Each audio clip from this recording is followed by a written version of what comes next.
Hello,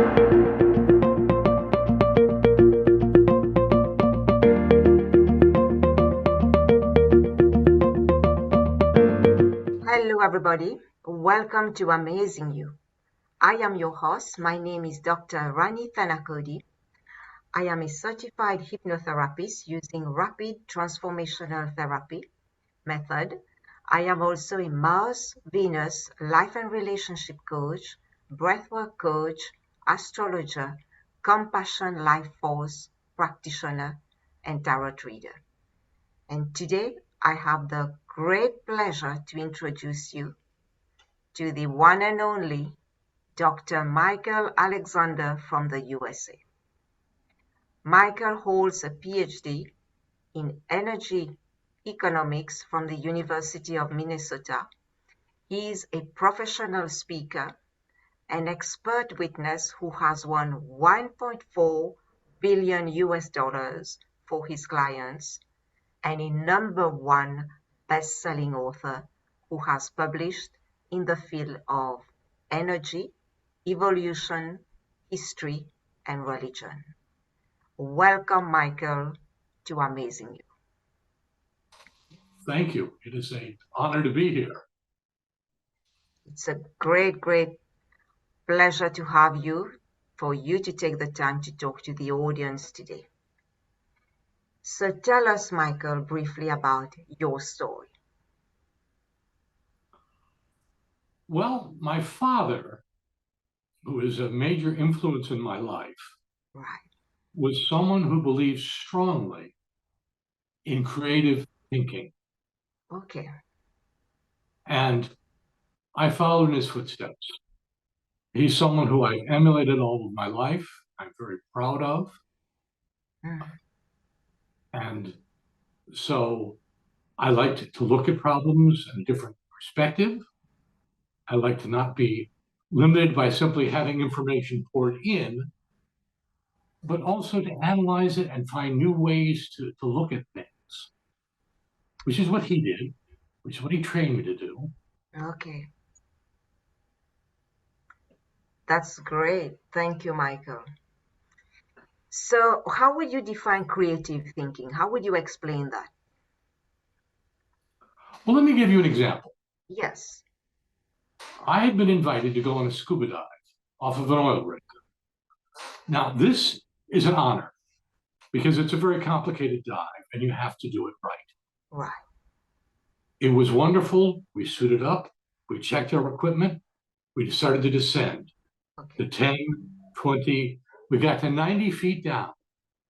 And we all checked, looked to make sure we had enough air. We knew who everyone was.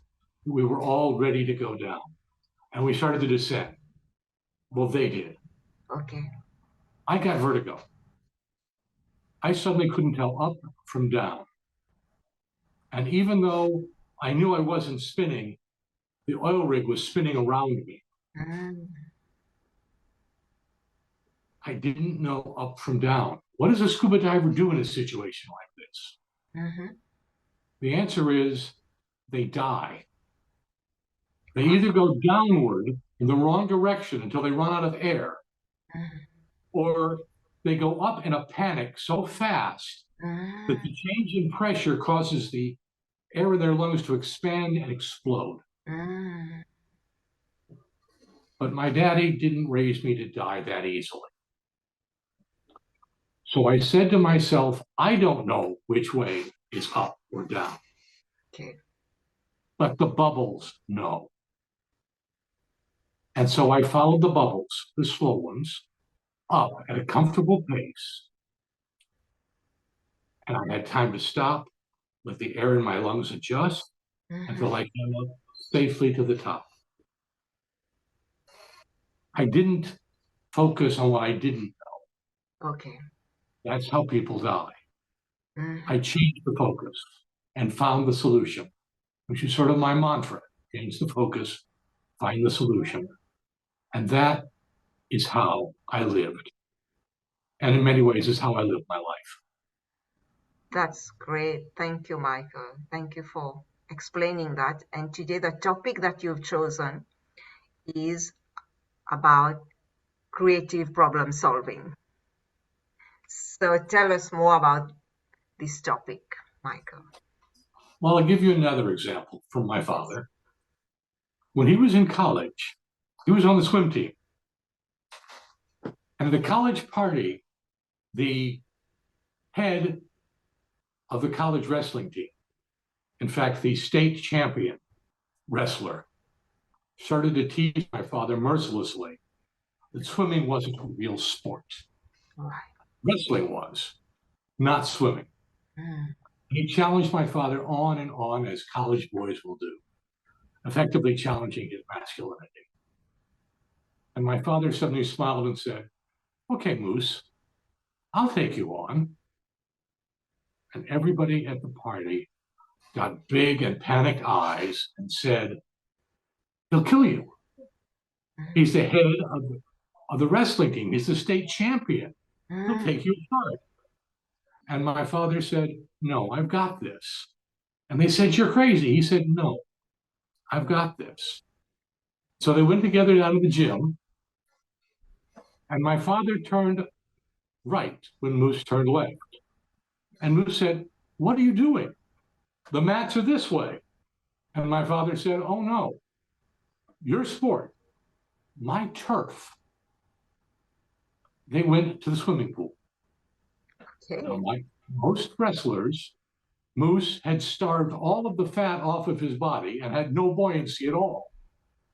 In the pool, he rapidly sunk to the bottom and quickly was asking my father to save his life. And he never gave my father a problem again. And that same concept, when one faces a problem, if you face the problem on its turf, you're going to lose. But if you face it on your turf, you have a chance. Whenever, again, you're faced with a problem, change the focus. Don't think about what you can't do. Don't think about what you don't know. Think about what you do know and where your advantage lies. That is a great tip that you gave us today, because when we face challenging times, we tend to focus on the problem, and then we go deeper and deeper in the hole. We get more depressed, we get more upset.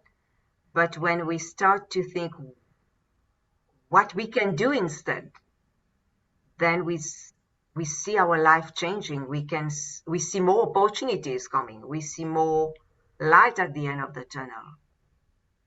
Yeah. Absolutely. Yes. And we're trained and told to focus on a problem with laser-like precision. Yeah. But if you do that, you're only ever going to see the problem. If you pull back, the answer may be right next to it. Yeah. Simple example for many people, when you're trying to solve a maze, if you stare at the center of the maze and try to work you've got nowhere to go. If you pull back so you see the whole thing, then the route starts to become clear. I just took a course online talking about solving problems in reverse. Okay. And the basic concept is, think about the solution, think about the end in mind, and you always hear, start with the end in mind. But it said, if you've got something you want to do, think about how you're going to fail. And then avoid the failures. The example they used is running a marathon. Okay. I'm going to run a marathon. And then you realize you're not going to run a marathon. Why aren't you going to run a marathon? Well, because I really need an accountability partner and I haven't got one. So if you think about that when you start, you say, okay, I will find an accountability partner. I don't really have enough time. All right. If that's when you're going to fail, then think about, how do you make enough time? Right. So you prepare things that way. And that, again, is changing the focus from what I want to do to how do I make it happen? And so many problems in life are that same basic, we need to think about things a little differently. Yes. Not the way we're trained, Not the way we're told, but differently. Yes, that is so true. And I don't know, I'm sure you've heard of that saying that we are the solution and we are the problems as well. Because we can find any solution to our problems, but we can create problems for ourselves as well by the way we think.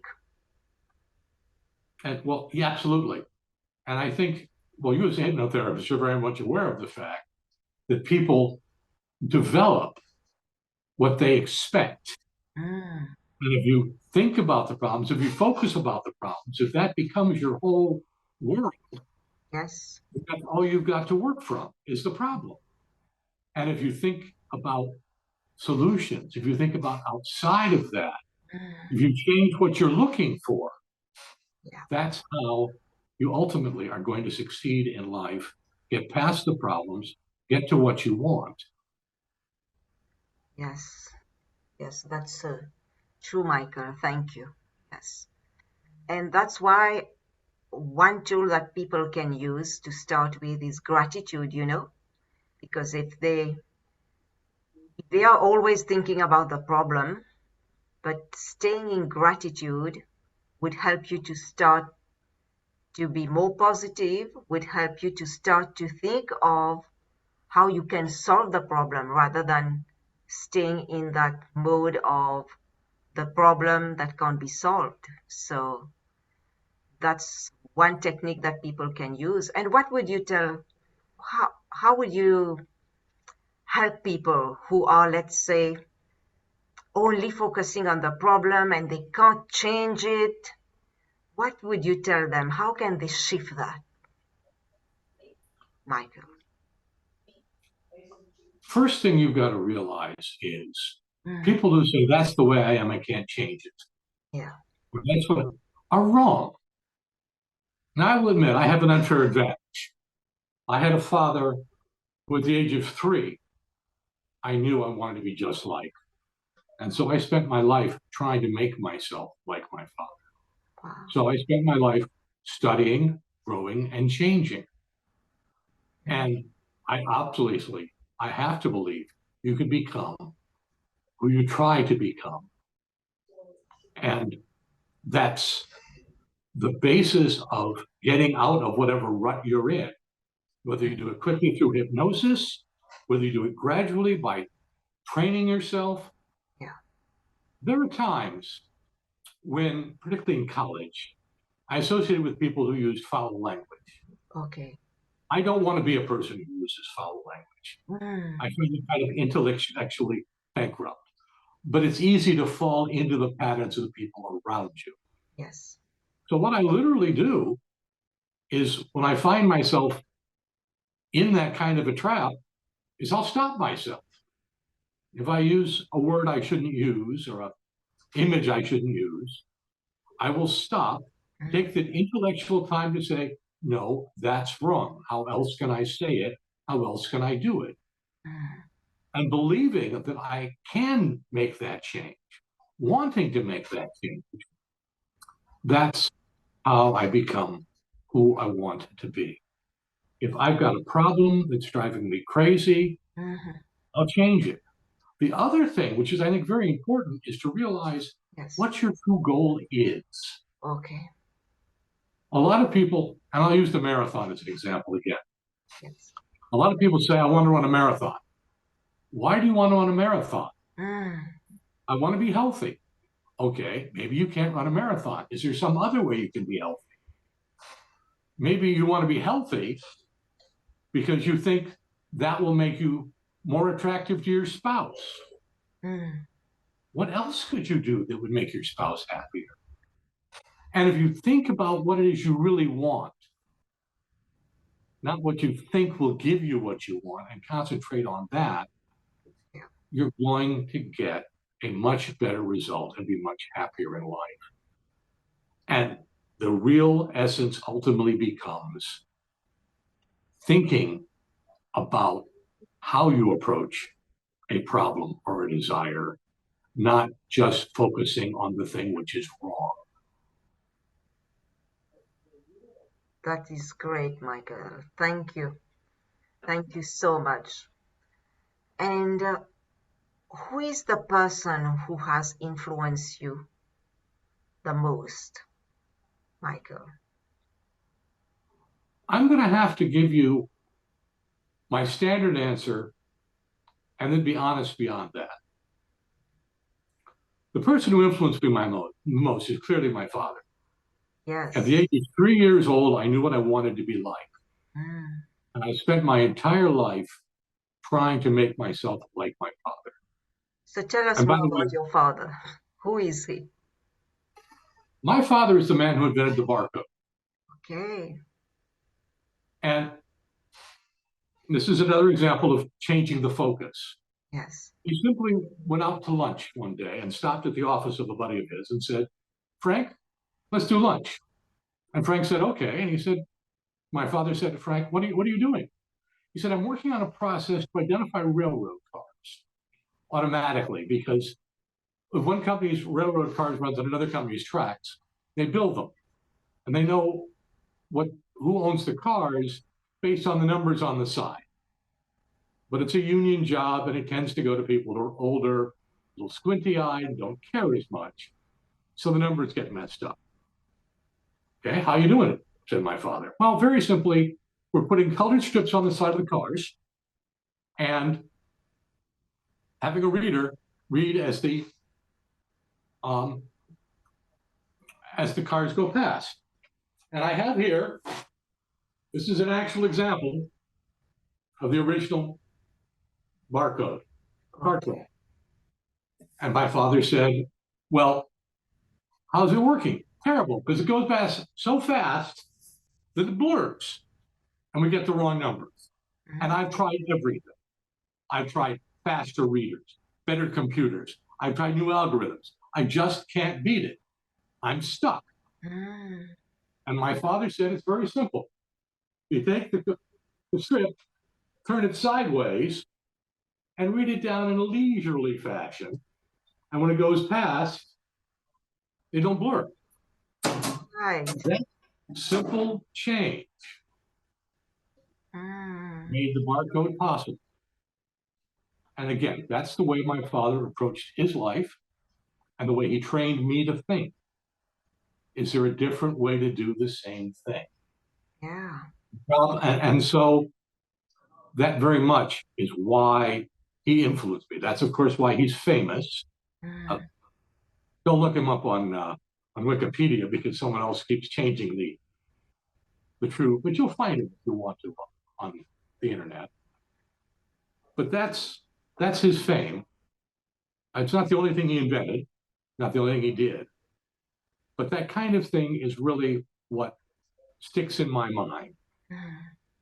Now, I say that my father was flashy, because when you ask who my influences are, I'm also very much like my mother, Okay. who's a woman he loved his entire life. It was a beautiful, beautiful relationship. And she was an English teacher. And she was the kind of person, the kind of teacher who would go out of her way for her students. There were some of her students who would come for us for dinner. Okay. Good evening. Or maybe they'd stay until such time as they could get back on good terms with their parents, which could be days or weeks. And that kind of love and willingness to go out of her way and not just putting a box around what she was supposed to do as a teacher, Yeah. defined who she was, and it defines how I interact with people. And so it's not as flashy. Yeah. You know, I can tell people I can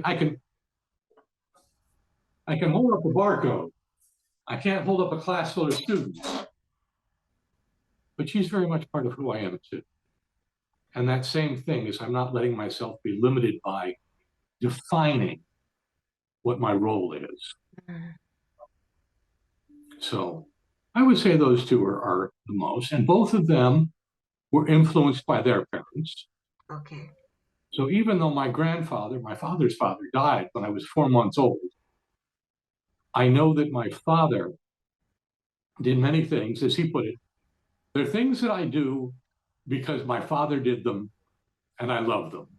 There are things that I do because my father never did them, and I always regretted it. But it's always part of my father. And that change that my grandfather led my father, led to me, which I passed on to my son. Yeah. It's a legacy. It is. And the thought of a legacy is very important to me. That's what my mother was doing with her students, giving them a legacy. Yeah. Thank you so much, Michael, for sharing, for telling us about these great people in your life that have shaped your life and made you who you are. And thank you so much. And what book, Michael, has impacted you the most? The book which impacted me the most was Lateral Thinking by Edmund de Bono. De Bono was a psychologist. He talked about thinking. He was a brilliant man. The book influenced me both from reading it and from my father's teaching of it. I would also, however, like to give a serious shout out to Eric Burns, and I can't think right now of the name of his book, but he talked about transactional analysis.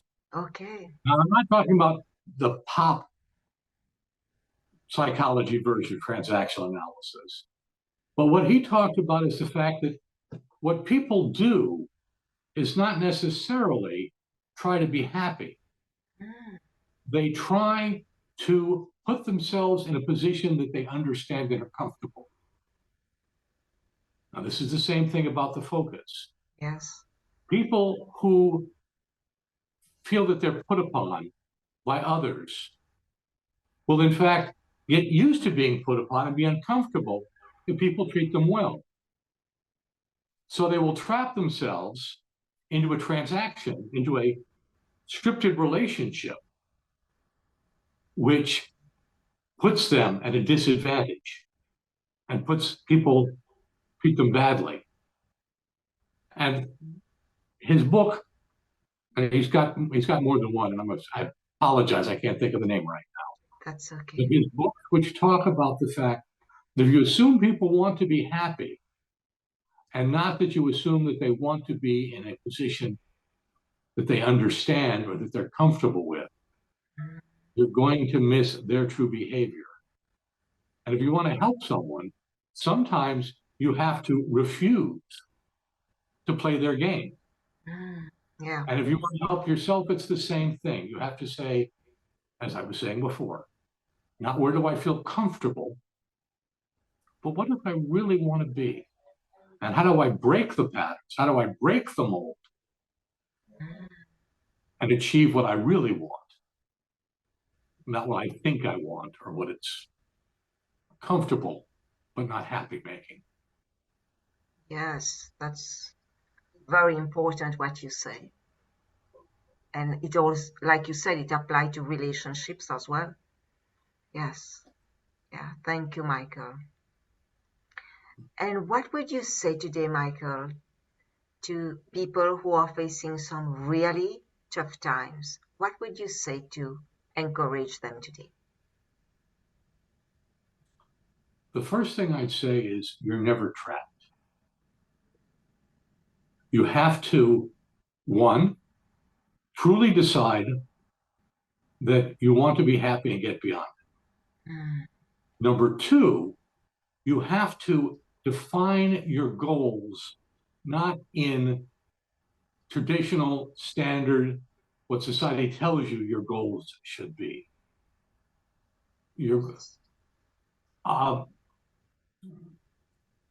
Thoreau said, that man is richest whose pleasures are the cheapest.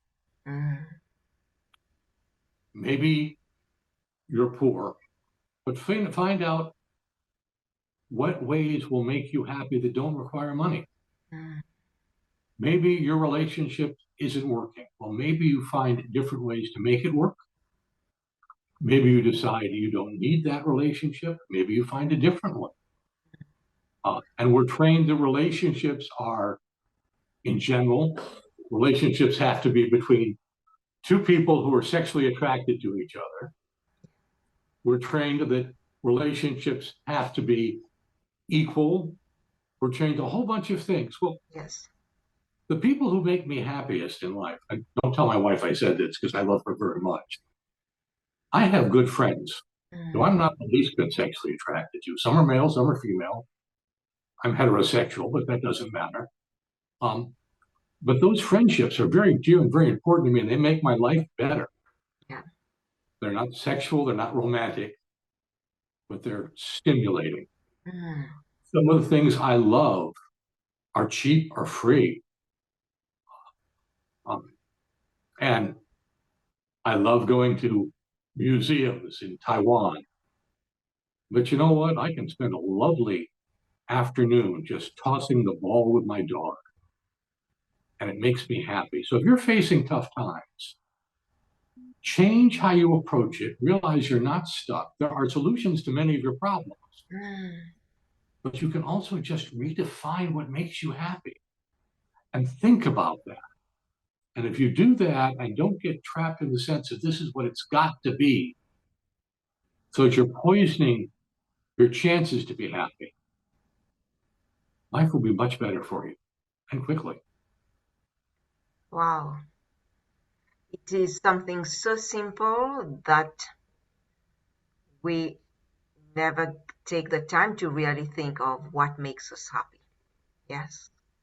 Thank you, Michael. I think that would help a lot of people today who are really going through some tough times. And I've recently talked to some people who are really going through some very challenging times, and I will send them the audio and put it online so that this can help them what you've just said, because it's everything that you've said today.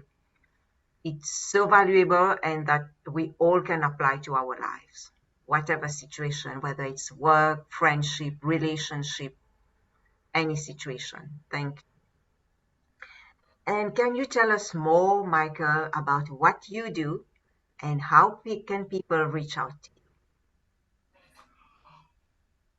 you? Right now, my primary focus is writing and public speaking. Okay. And although I still do work as an expert witness in the energy world, but that's not, I think, your audience. And I can be reached at Alexander Talks, Alexander, my name, and talks like I'm doing now.com. I'm delighted to help people, to talk to them one-on-one or on groups. Michael at alexandertalks.com will reach me directly, or you can just go through the website. And I will talk about many things that help people understand the world around them, both them as people, but also help them understand like what in the world is going on. I think the more you understand about the world, first of all, it's fun. And second of all, it lets you find your place in it. Yes, that's true. And you find yourself and you understand yourself more as you get more understanding of the world around you. Yes. Thank you, Michael.